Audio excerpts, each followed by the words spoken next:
Huwag yung pagkasa, kalabit. Good day mga katings.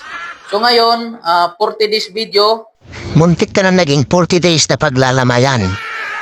Ituturo ko sa inyo kung paano ang properly turnover sa mga items sa ating kapalitan. So ituturo ko sa inyo kung paano ang properly turnover para iwasan ang aksidenteng mangyari.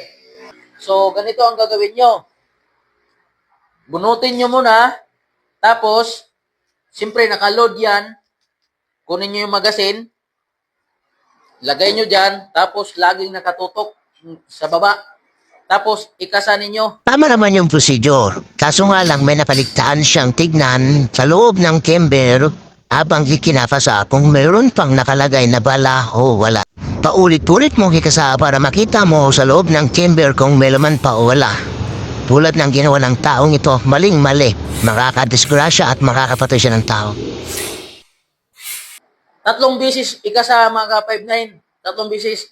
Huwag yung pagkasa, kalabit. Nakita nyo? Biglang pumutok. Tumutok. Paano kung may tao sa harap niya? Eh di na-disgrasya pa siya. Kaya dapat mag-ingat tayo lagi sa paghawak ng baril.